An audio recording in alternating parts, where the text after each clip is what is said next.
All right, that was absolutely horrible. It was so much better in my head. With that said, I'm Adam. Welcome back to Adam's Workshop. I had a few subscribers ask me, what is the difference between the newer and the previous generation Micsig automotive scopes? And if you have the previous one, is it worth the upgrade? That's what we're gonna try and find out. Let's tackle it and jump right in. First off, the previous automotive scope, the ATO1104, we'll call ATO, and then we have the newer SATO1004, we'll call the SATO. Now I'm still in that. I got that from Super Mario Diagnostics, I believe is his channel. I'm subscribed to it. I know it's Super Mario something, I believe, Diagnostics. Great channel, check it out if you haven't seen it. Anyway, I was watching a video of his and he had both and he referred to them as ATO and SATO. Makes sense, a lot easier than saying off each letter. Super Mario, if you don't want me using that, let me know. I'll pull it out somehow. Let me know in the comments.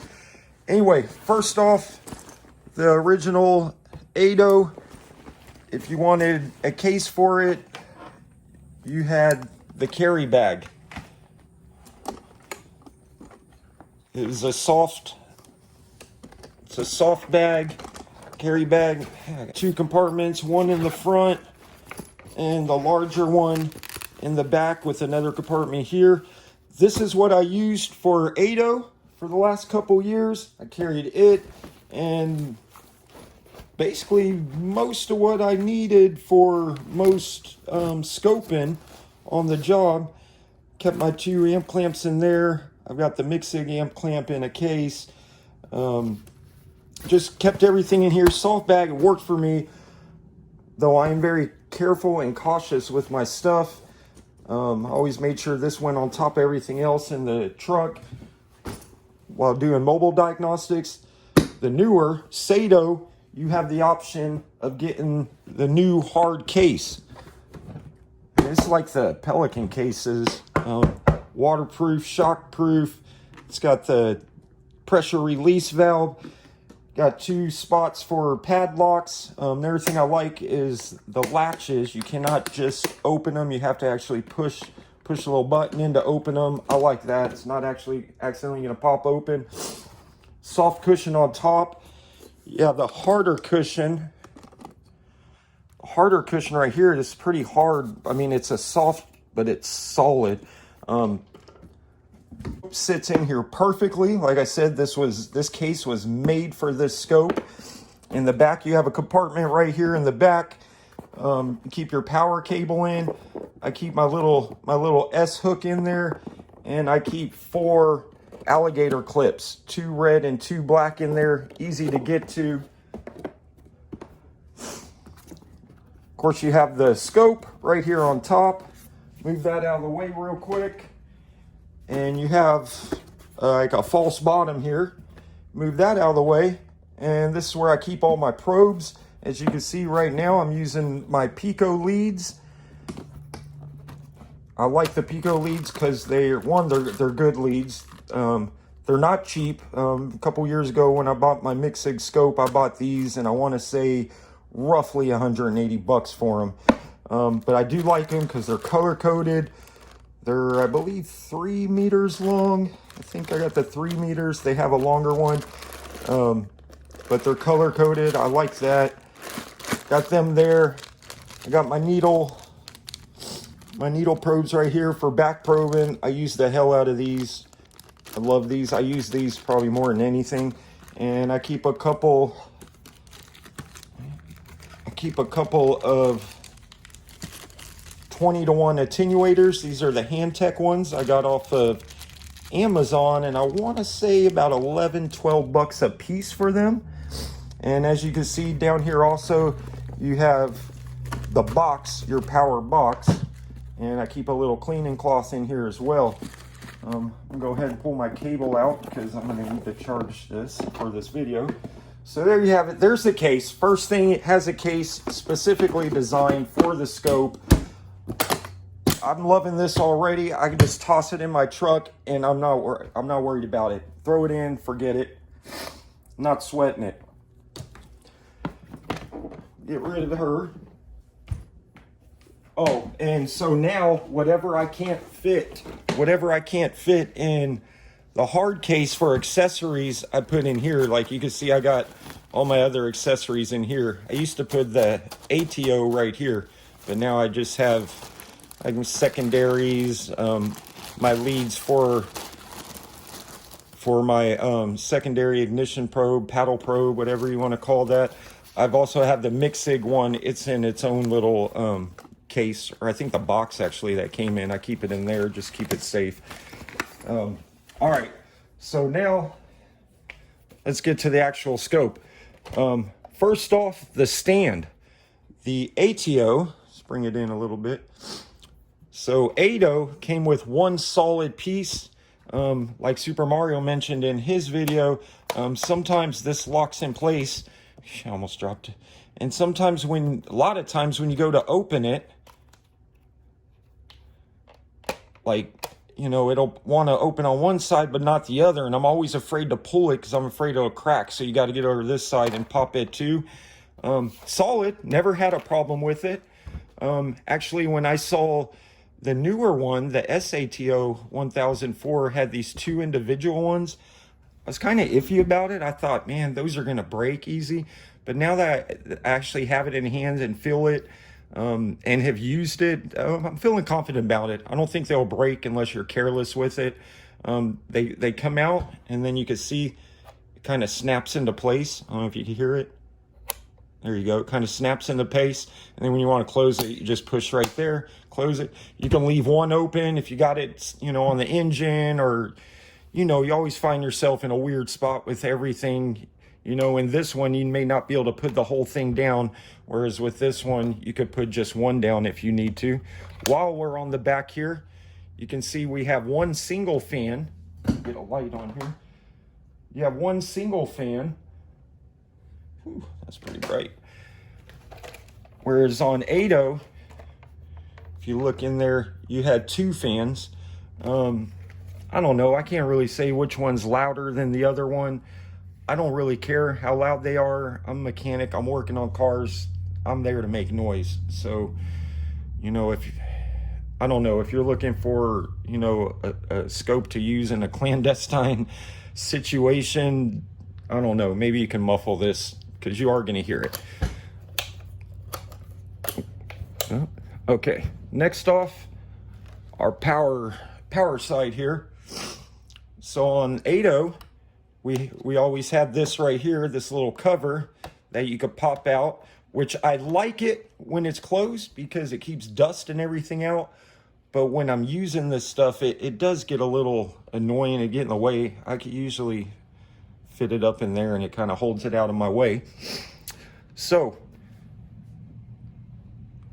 we've changed the ports here on the newer one. For one, we have Wi-Fi, USB 3.0, 2.0 host, a USB Type-C. It also has this plug for ground.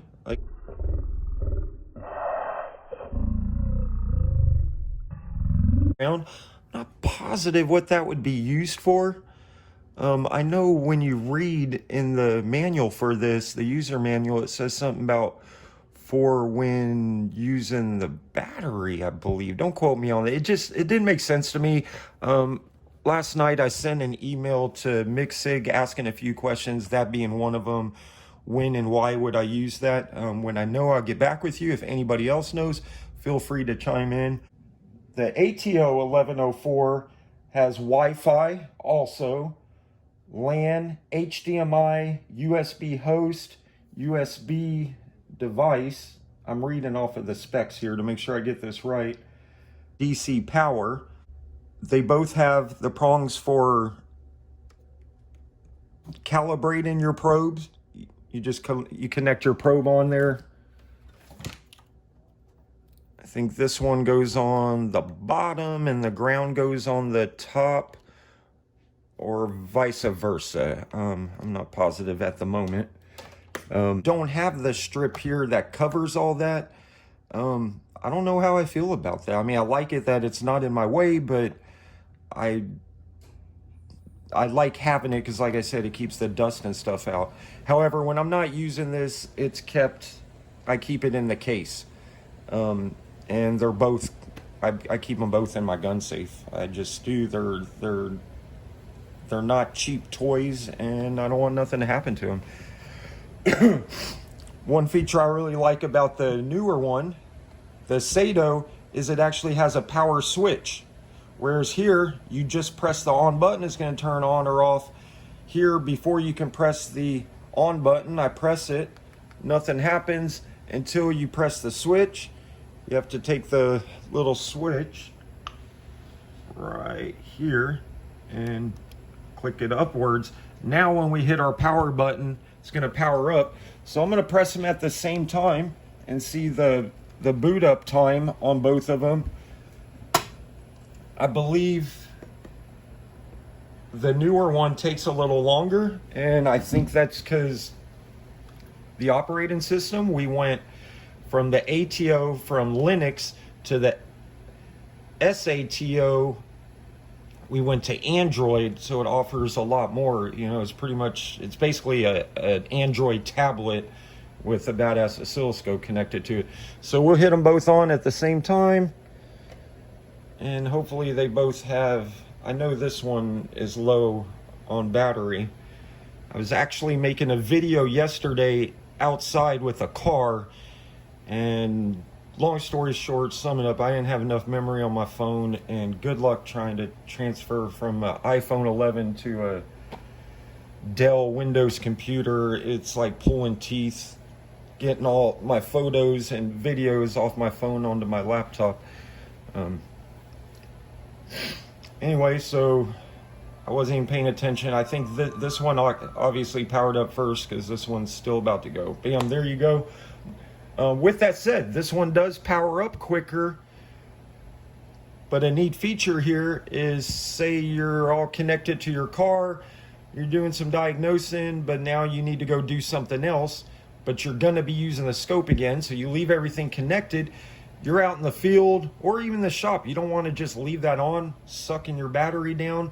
So on the ATO, you have three options: restart, shut down, or you can lock it. So basically shut it down if you want to save your battery. So you'd have to shut it down, and then when you're ready to use again, power it all back up. The SATO, you can press the power button once and you have a standby. Bam. Look at that. Puts it in standby mode. It's going to conserve your battery. They both have the lithium batteries. We have the 7,500 milliamp hour, I believe. Let me make sure on the SATO. Yeah.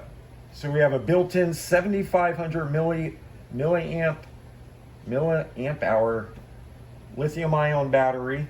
It says it supports 5 hours of runtime. And I can't find the spec on the battery on this one. I want to say it's also 7,500, but don't quote me on that. When you go to Micsig's website now, if you go under products, the ATO is now under, what do they call it? Obsolete or discontinued.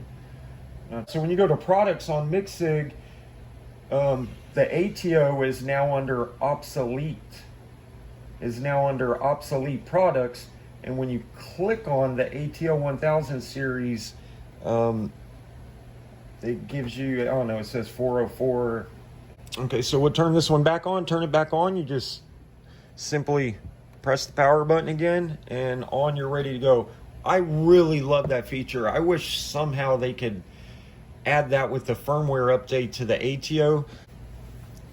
So we got Linux over here. You go to the home menu, the home screen on both of them, you'll see the different options. Files, settings, guide, photos, video play, scope, and that's it. That's all you have on here for options. It's Linux, like I said. Over here, it's a tablet. It's an Android tablet. But you can see all the options here. You got your user guide, app market, and the user guide ain't no joke. It's what, 500 or 458 pages. App market. Oh, I'm not connected to the internet. For some reason, I don't know, maybe one of y'all can help me. I cannot get connected to my Wi-Fi with this. I can easily connect to my Wi-Fi with the ATO. I can easily connect to the Wi-Fi with my SATO1104 but for some reason I can't do it with here. Just to give y'all an idea, so maybe somebody can help me. This is how you would do it. You go to settings, you'd go to network, Wi-Fi. That's my Wi-Fi. And if you look, it just goes back and forth from connected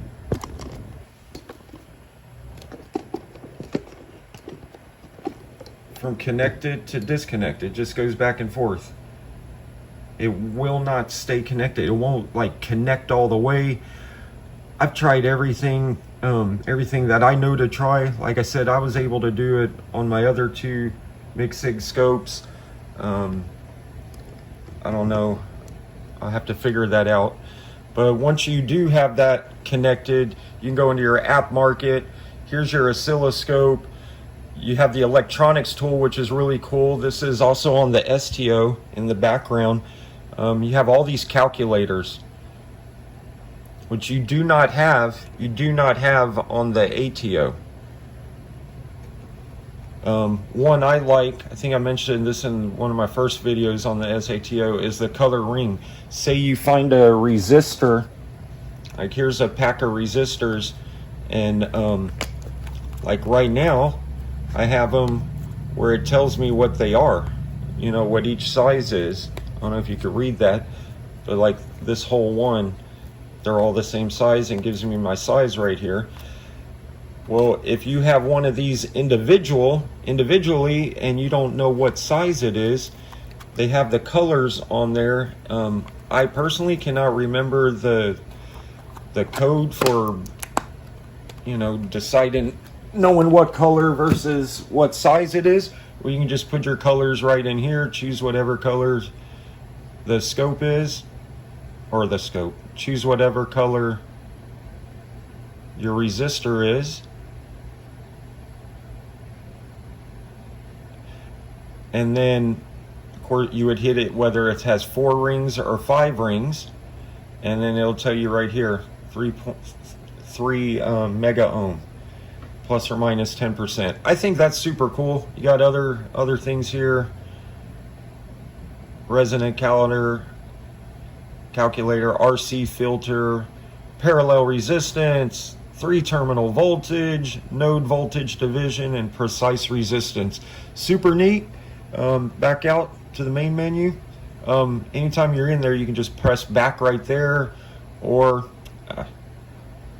you can press this button here and it takes you to the home screen. You could press the square at any time and just swipe up what you don't want anymore.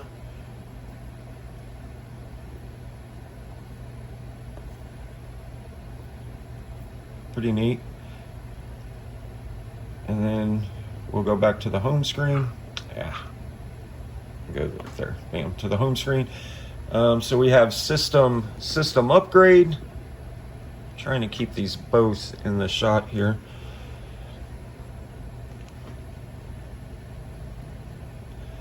So we have system upgrade. We have gallery, where all your pictures and videos will be. So each one of these you can swipe through and see each one.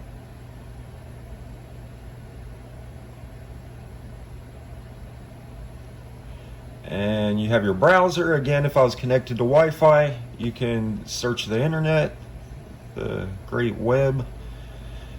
You have your files, just like you have your files over here on the ATO. Little different setup. I'm still getting used to this.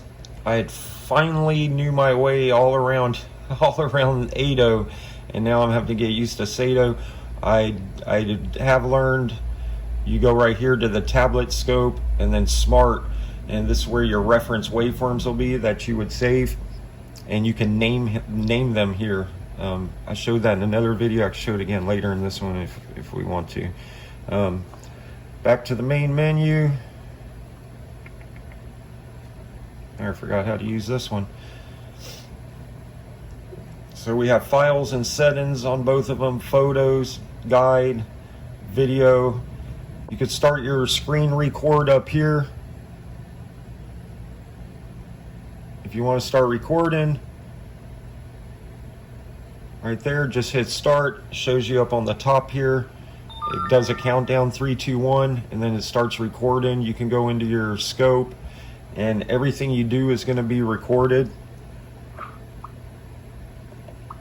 I love how these lights come on too. Every time you turn a channel on, a lot of these lights will come on when you're engaging the button there. So yeah, it's recording. One thing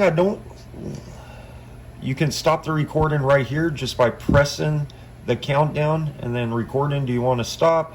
If so, hit OK, or you go back to the main menu, swipe down, and then you would hit it that way.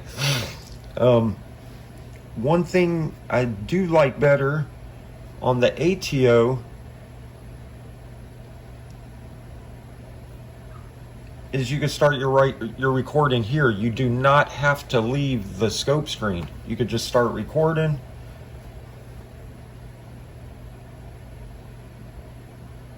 Where's my timer? There it goes. Okay, I guess I didn't hit it right.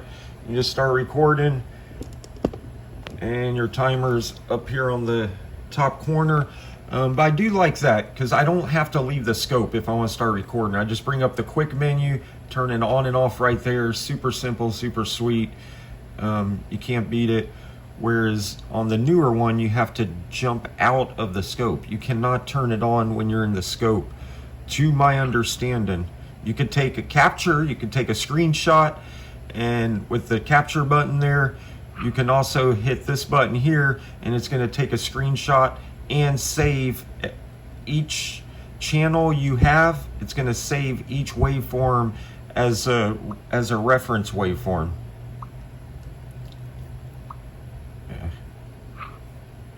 It's going to save them as a reference waveform, and oh, I'm sorry, you can't see that. So it'd save them as a reference waveform. When you hit this button here, it's going to take the screenshot, and every channel you have open, it's going to save all those to reference waveforms, and then you can go back to the menu I just showed you a minute ago, and you can name them. Like that one I put nothing, this one I put secondary. That's pretty neat. I do like that. Volume, you do have volume on here. You can go up or down this way, or you can use here. So if you're watching a YouTube video on there or something, you have your volume. ATO, no speaker. I'm trying to think if there is, and I forgot about it. No. Wait a minute. Is there a speaker? Maybe it's my scan tool, my Altel, that doesn't have the speaker. Yeah, no speaker, because we can't even go to the internet on here. So like I said, here you're getting a tablet and a scope. Is it worth the upgrade just for the tablet? Nah, I wouldn't buy this whole thing just to have the tablet features, but there's so much more. There's so much more than that. Internal storage. You know, we go into the files.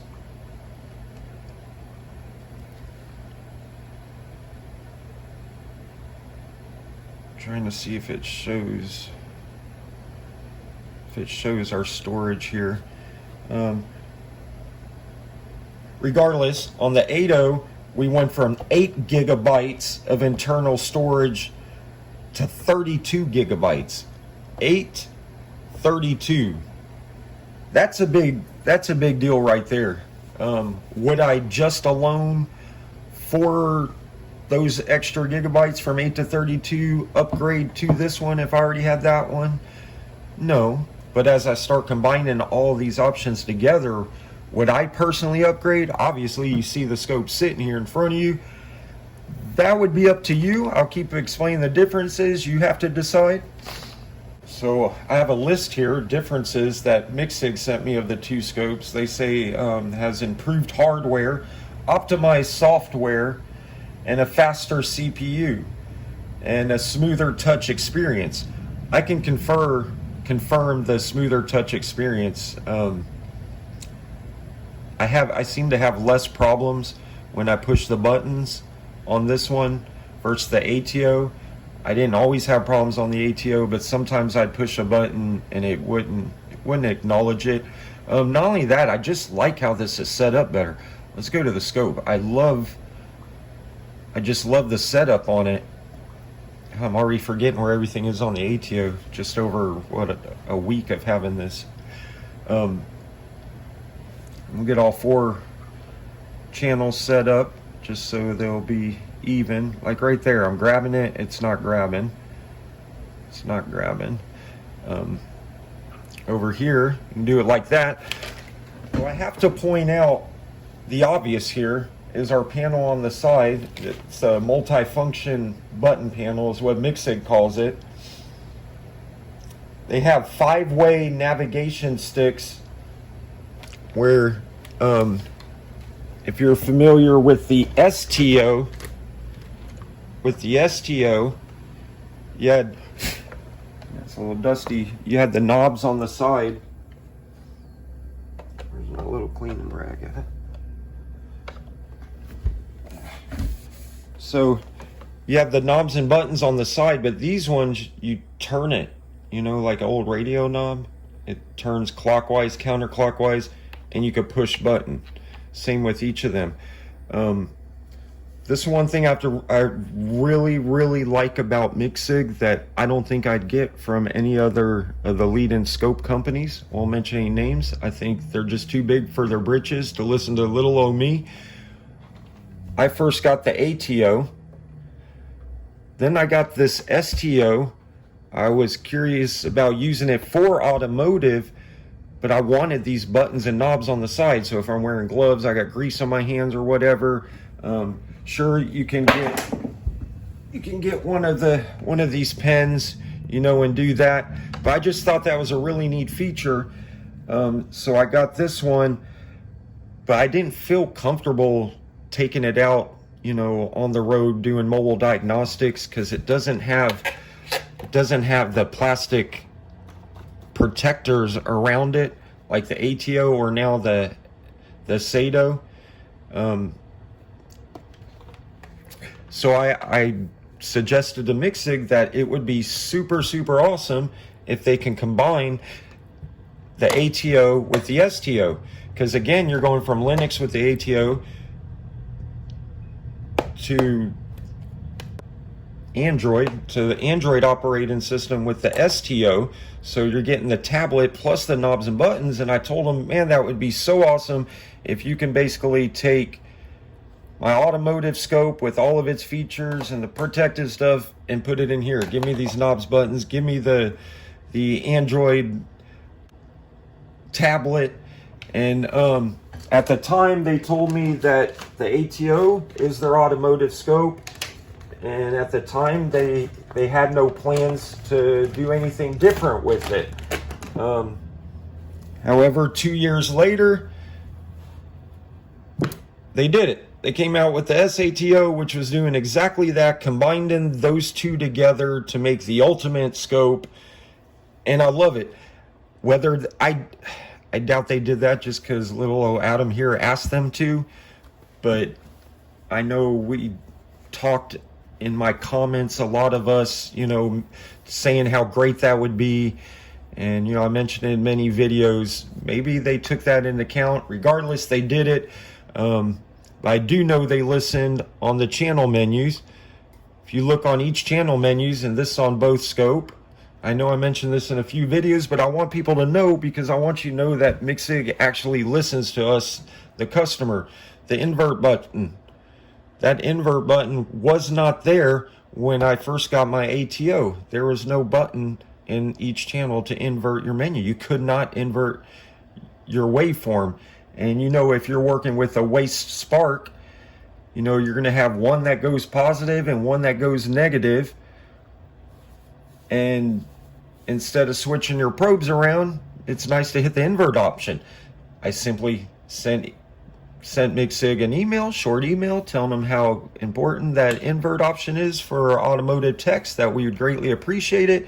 And just like that, they made it happen. They contacted me, told me the very next firmware update, look forward to your invert option. And shortly after, they had the firmware update, and here's the invert option, and now they have it on both scopes. So that's super, super cool. On the same subject of Micsig working with us, the customer, yesterday I sent them the email with a couple of questions, and one of the things I sent a couple suggestions as well. And one of my suggestions, here's another thing I like. You can do all this instead of grabbing with your finger here. You can do it all with your joysticks over here. It's basically like a joystick, left, right, up, down, and push, basically like an Xbox joystick. So anyway, I asked a couple questions of Micsig yesterday, and I also made a request that they put the amplitude on the left side of the scope here. Like if you're familiar with, say, the Snap-on Varus, and I believe Zeus has it, you have all your numbers over here on your scaling. That just makes it like right here, you know, as an example, you'd have 5, 10, 15, 20, and so on, volts or amps, whatever, your amplitude. So I requested that. We'll see what happens. They can easily put that in with the firmware update. Now, one thing they did do different from the ATO is you can see they added, I'm not sure what it's called, but you can see the number here next to the channel 3, like right here. On the ATO, we have, you know, each channel, and it's just the channel 1, 2, 3, and so on. On the SATO, you have the channel, and then you have a number here, and what that is how far you are from the ground, is I believe the way it says in the user manual. So right here we're set at 500 millivolts per division. So if you look where we're at and we go up, it's showing that we're negative 0.304 volts. So if we move it up to where it gets 0, it's going to be right there in the middle. So it tells you how far you are depending on what your amplitude setting is for each channel. Like channel 1, I'm on 1 volt per division. We are 3.58 amps or volts from the middle right here. That could be useful. I just really wish they'd put the full scale in over here on the side for your amplitude, and it'd also be cool to have the time going across the bottom. It just helps you see it quicker, knowing exactly where you're at on your waveform, what it's measuring. I mean, you can always pull your cursors out. You got vertical and horizontal cursors, and you can get exact numbers, but that'd be useful. Requested a couple other things, I can't remember what. So back on the differences, that's one there. They added those numbers there. And memory depth upgrade, big upgrade on the memory depth. We went from 28 meg points on the ATO to 70 meg points on the SATO, and you can see that in your main menu here. I know on this one you would go to user set. On the ATO you go to user set, and it's same here. You can choose which one you want. I'll bring them both in a little so you can see the options. So basically on here, if you want the full 70 meg points, on your memory depth, you click it right there, but that's only going to be for a single channel. So you'd have to get rid of your other channels. And now when we pull it up, or now up here at the top, usually it sets automatically to auto. Here we go to, is it sample depth? Yeah, you would go to sample, then depth, and here you can either go to auto or you can choose which one you want.